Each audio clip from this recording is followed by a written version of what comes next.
Thank you so much for joining me again, students. Remember, we said we will be shooting Blossoms of the Savannah, and today we actually want to look at Blossoms of the Savannah as I had promised earlier.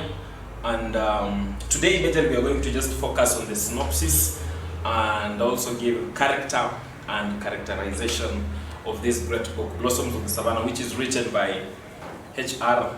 Ole Kulet. So today, majorly this video, students, we are just going to focus on two things, and that is the synopsis of this great book, and we shall also look at character and characterization, different characters that come up in the book, and we shall also give some of the characters of characterization of those characters. So let us look at the synopsis of Blossoms of the Savannah. And this book begins at Kaelo's home, where we find Taio and Resian. And of course they are leaving for Nasila, their rural home. Taio and Resian, they are not very comfortable in going back to the rural life. And so the book starts when Taio and Resian are wondering what type of life is in Nasila? What type of life are they going to face in Nasila? And so the big majorly starts when we find Taio, Resian, her mother, at Kaelo's home.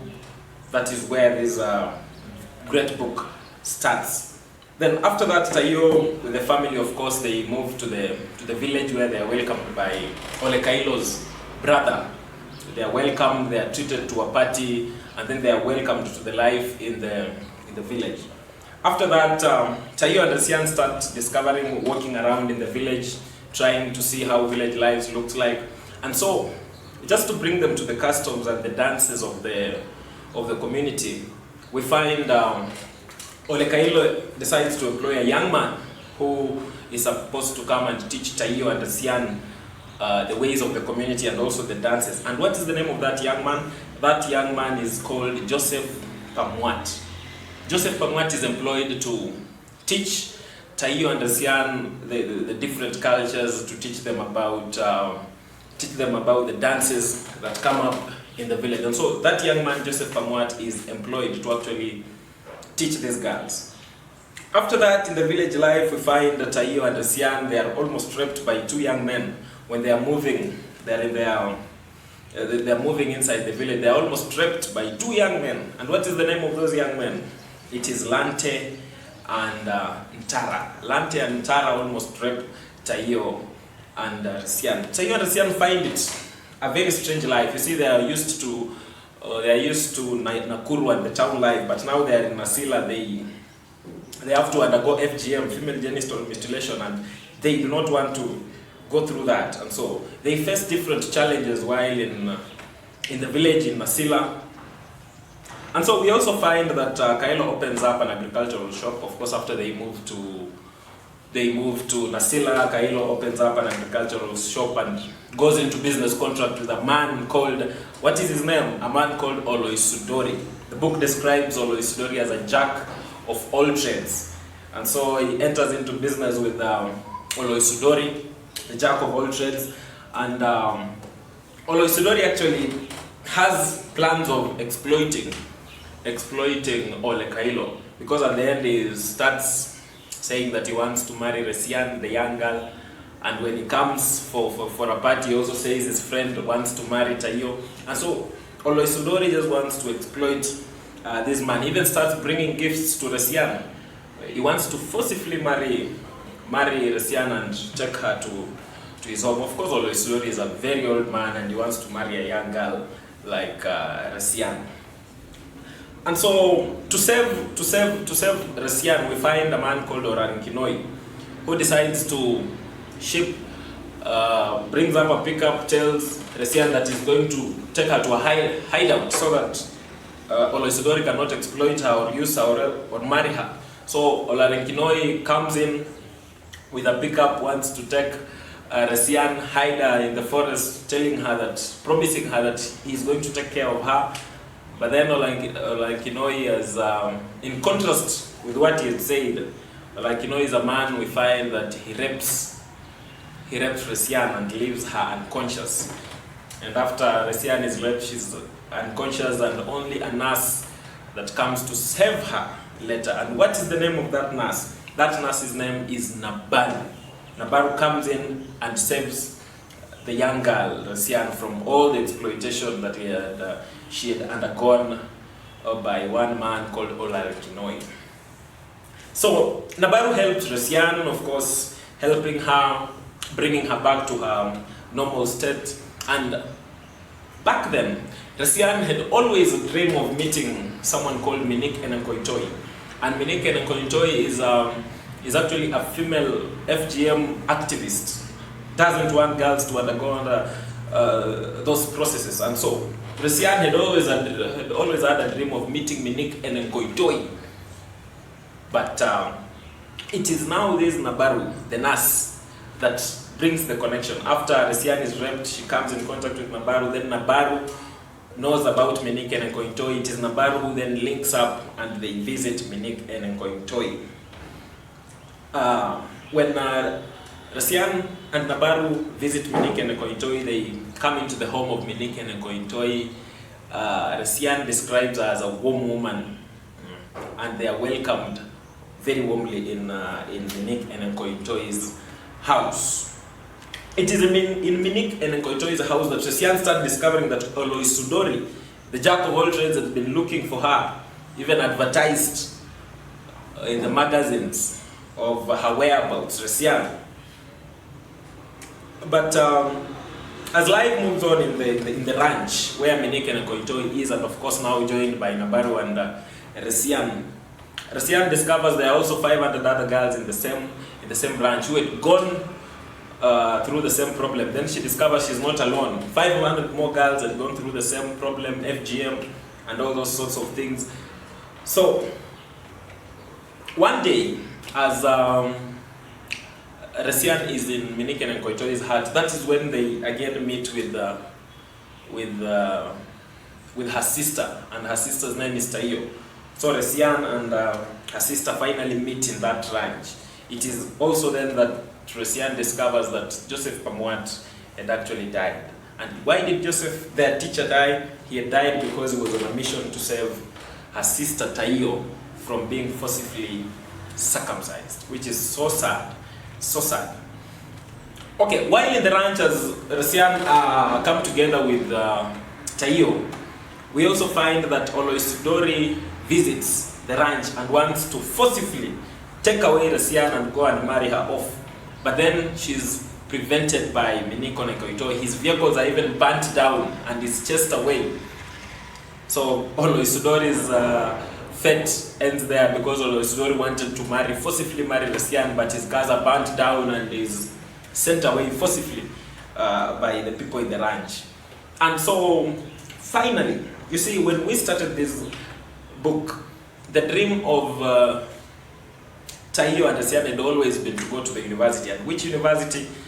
A university called Egerton University. They had always wanted to go to that university. And so it is at the end of this book that Minik Enenkoitoi, the female activist, it is at the end of this book that we find Minik Enenkoitoi linking the dreams of Taio and Resian, and they finally have the opportunity.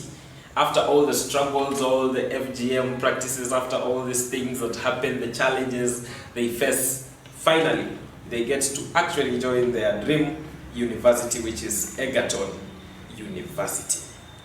So that is just in summary about this great book, Blossoms of the Savannah. You will actually read it and discover more and more details that are in this book. So what are we saying in short? The summary of this great book. Blossoms of the Savannah has 19 chapters. And so chapter 1 basically talks about the journey, of course, from Nakuru to Nasila. Then we have chapter 2 talking about life in Nasila in contrast with life in Nakuru. We have chapter 3 talking about strange visitors that start visiting Mama Milenoi. And also in this chapter we find that Mama Milenoi remembers how he first met her husband, who is Ole Kailo. Then chapter 4 we find the homecoming ceremony. When they get to the village, they are given a homecoming ceremony by the brother. Then chapter 5 we find a depressed Taio and Resian. And why are they depressed? That Resian in particular is depressed because her sister is not telling their father about their plans of joining the university. So chapter 5 we basically see a depressed Taio and Resian. Chapter 6 gives us Olarenkinoi, this man who leaves us in suspense. Nobody knows much about Olarenkinoi. It is even Joseph Pamwat who tells these guys that there was once an Olarenkinoi who was a legend and a great fighter. So that is chapter 6. Chapter 7 introduces us to a man called Oloisudori. We call him a jack of all trades. Then chapter 8 we find a troubled couple, Olekailo and the wife. They are very troubled. And why are they troubled? Because this man Oloisudori wants to forcibly marry their daughter.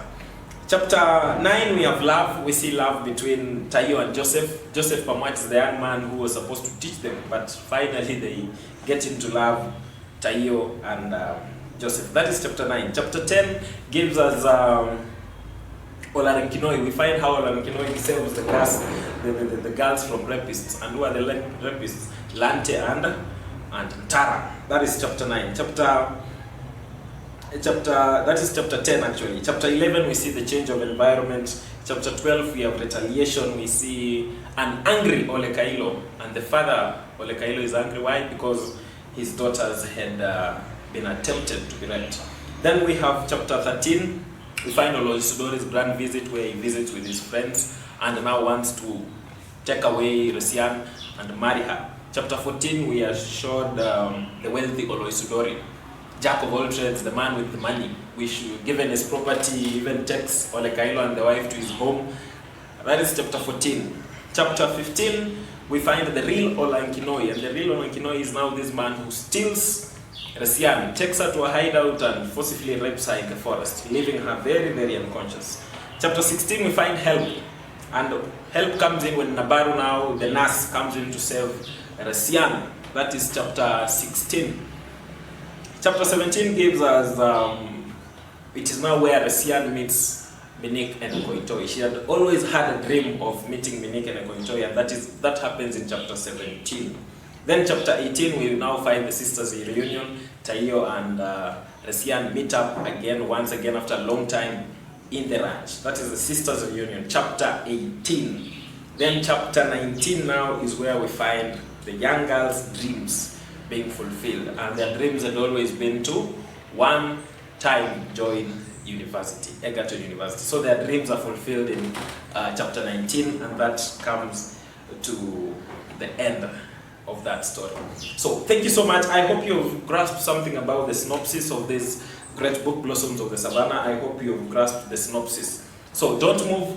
I just want us to take a very short break, maybe even get some chance to even drink some water, just get a little bit of a break, and then come back after that break to discuss character and characterization. Thank you so much. Let me catch you up immediately after this break. Sawa sawa? Sawa. Dive into the second part, which is character and characterization. So let us just look at a number of characters. We have like 16 characters that come up in Blossoms of Savannah. So let's just run into some of the characters and see the role they played before we look at characterization of this character. So the first character we find Olekailo, who is the husband to Milanoi and the father to Tayo and Resian. We have Tayo, who is the sister and daughter of Kailo. We have Mama Milanoi, who is the wife to Olekailo. We have Uncle Simiren Kailo, and that is the younger brother to Olekailo. We have Resian. Resian is actually the sister to Tayo and daughter to Olekailo and Mama Milanoi. We have another character, Edward Oloisudori, the man who is always referred to as the jack of all trades. When you read this book, you will actually find these characters and you will come deep into each of these characters. Then we have Joseph Pamwat. Joseph Pamwat is also a primary school teacher and also the teacher who is employed to train Tayo and Resian. We have Old Ole Musanka, and that is actually the elder who leads in the blessing ceremony during the homecoming. We have Lebutu, who is the lorry driver. We have Lante and Tara, who come up as rapists in this book. We have Miniken and Kointoi, who is the FGM, who saves Resian and Tayo from all the blackmail. Then we have Olarenkinoi. Nabaru is the old woman who comes in as a nurse.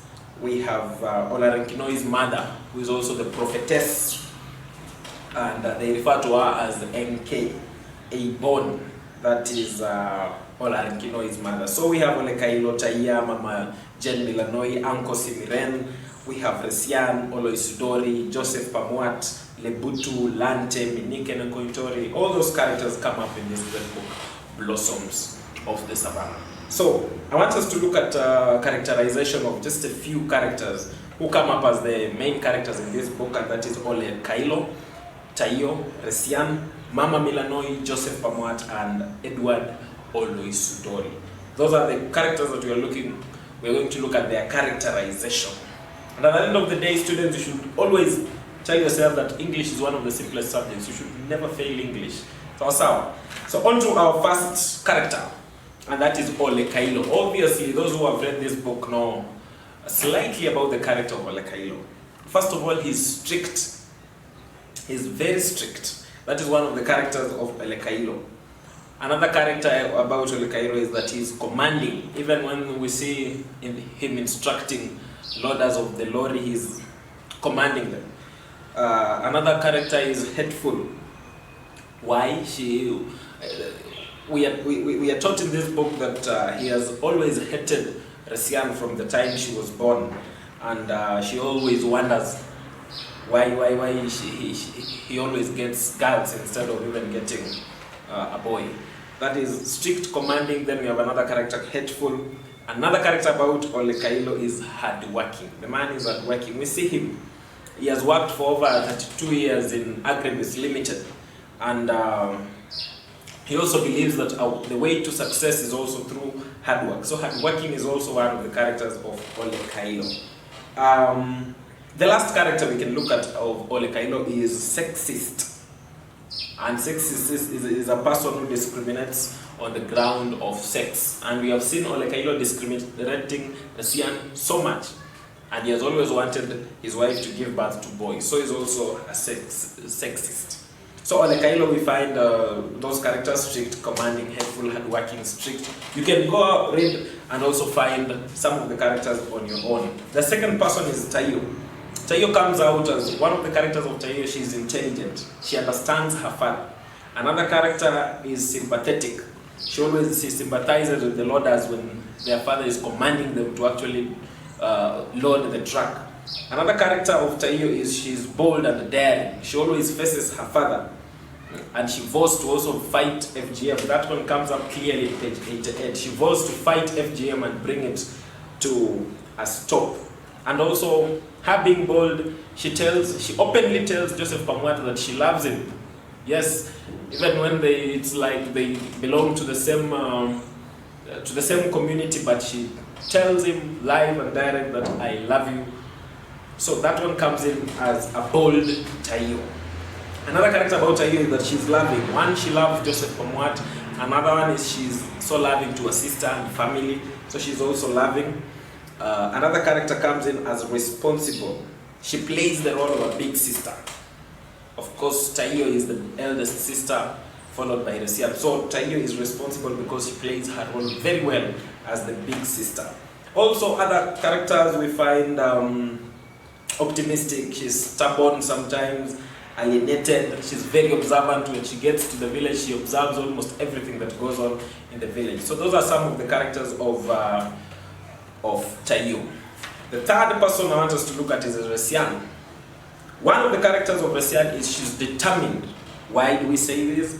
Because she has always had the hope of joining the university, and at the end of this, she actually joins the university. She's determined. Two, she's also bold. She takes a walk in Masela with her sister boldly when they arrive.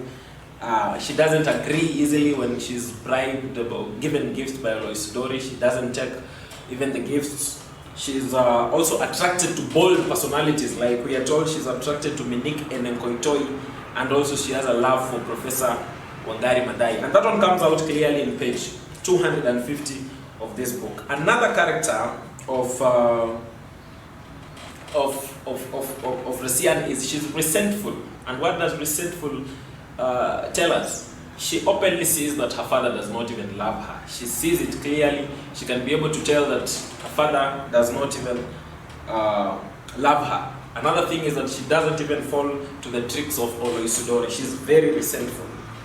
4, she's ambitious. Why do we say she's ambitious? She has always had a dream of joining Egerton University. She has always had a dream of one day going to Egerton University. That one gives us an ambitious Resian. And most of the time we find her, she's always reading books. If she's not doing house course, she's reading books. That one gives us that she's actually ambitious. She's also observant. When she gets to the village, she observes everything. She observes that the uncle has 4 wives and like 16 children. She observes so fast, and like a father who has only 2 daughters and 1 wife. She's also jealous. That's also another character for Resian. She's jealous. Why is she jealous? When her sister Tayo falls in love with Joseph Pamwat, she's very jealous. She doesn't want her sister to love anybody else if it is not her. Those are some of the characters of Resian: determined, bold, resentful, ambitious, observant, jealous. You can find other characterizations of Resian. The 4th character I want us to look at is Mama Milanoi. Mama Milanoi comes out as a very submissive lady. Why do we say submissive? Because she's always submissive to her husband, Ole Kailo. She's very submissive. And even when her daughter wants to be married off, she's very worried. That one comes out in page 94. She's very submissive to her husband, and everything the husband says, she follows. Another thing is that she's religious. Before the journey, of course, she reads the family in prayers. And Kailo, her husband, first spotted Mama Milanoi when she was in a church service. That one gives us a picture of Mama Milanoi being religious. The 3rd character of Mama Milanoi is she's loving. She loves her daughters. She loves her husband. She loves everybody. All the visitors that come to visit them. Mama Milanoi is actually loving. Another one is she's cautious. She's very cautious. And why is she cautious? She's torn between the love for Nasila, the culture, and her daughters. She doesn't know whether to love her culture more, to love her daughters, or fall into the traps of Nasila. So she's a very cautious woman. Another character we can also say she's traitorous. What do we mean by that? She disappoints her daughters. When the daughters tell her to talk to their father and tell him that they want to go to the university, they want not to be circumcised and everything, she doesn't go and tell their father. That one comes out as a character traitorous. And that is about the characters of Mama Milanoi: submissive, religious, loving, cautious, traitorous. You can find other characterization for yourself. Then we have a man who comes up as Uncle Simiren Kailo. And who is Uncle Simiren Kailo? That is actually the brother to Ole Kailo. He comes out as responsible. He's able to take care of all his children, all his 4 wives. He acted as the head of family when Kailo has been in the city for 32 years, purchases livestock for Kailo, sells for him, brings market for him, brings Uncle Simiren as a very responsible man. He's also humble and peaceful. His wives live very peacefully. He's also hospitable. He jovially welcomes his brother. After all those years of staying outside, he jovially welcomes his brother. That one comes in as a hospitable Uncle Simiren Kailo. He's also traditional. He's the person who represents his brother in rituals and practices that come up in the village. Of course, his brother doesn't know anything about more about tradition, so it is Uncle Simiren who represents him in those traditional practices, rituals. Sawa. Then we have another character who is Edward Oloisudori. Edward Oloisudori, who is the man we call as Jack of all trades. One, he's immoral. Why is he immoral? He wants to marry the young Resian and forcibly make her his wife. Edward Oloisudori comes up as immoral. 2, he's cunning. He starts bringing gifts to the girls even when the parents do not know. He wants to forcibly marry this young girl. He brings gifts to them without telling them that he's already started paying dowry. He's a cunning man. Another one is obviously corrupt. The book tells us of how Edward engages himself in all the businesses in the community. Even Joseph Pamwat, the teacher of Taio and Resian, describes Ole Sudori as a monster. So this man comes up as corrupt and is also authoritative. When he arrives in Kailo's home, he authoritatively asks, where is he? Where is Kailo? So he comes out as an authoritative person. He's also a sadist. He employs sarcasm in everything he says. We find sarcasm. So Edward Ole Sudori, basically, his characters build around immorality, cunning, corrupt, authoritative. He's a sadist. He uses a lot of sarcasm, which makes him sarcastic. Then the last person is Joseph Pamwat. Joseph Pamwat, you know him, the teacher, the primary school teacher who is employed to teach Taio and Resian. He comes out as bold, he's dependable, he's entrusted with the girls, he's loving, he loves Taio, he's responsible, he's also cautious, and of course he's educated. Why is he educated? We are told that he's a primary school teacher. So those are some of the characters of Joseph Pamwat. Bold, he's loving, he's responsible, a responsible young man, is cautious, and he's also educated. We are told that when Taio goes in his house, he finds that the shelf is just full of books and packed with books. So thank you so much. That actually brings us to the end of the first video, and you should actually go deep and look deep into the synopsis of this book, look deep into character and characterization. Otherwise, thank you so much. Thank you so much for sparing your time. Thank you so much for sparing your time. I hope you are getting something out of this. And the next video, we shall actually be discussing the different styles that come up in the book, and we shall also be looking at the different themes that come up in Blossoms of the Savannah. Otherwise, thank you so much. Keep staying home. Keep staying safe, sanitize, and follow everything that the government says. Asanteni sana. Let me catch you up in the next video. Thank you so much.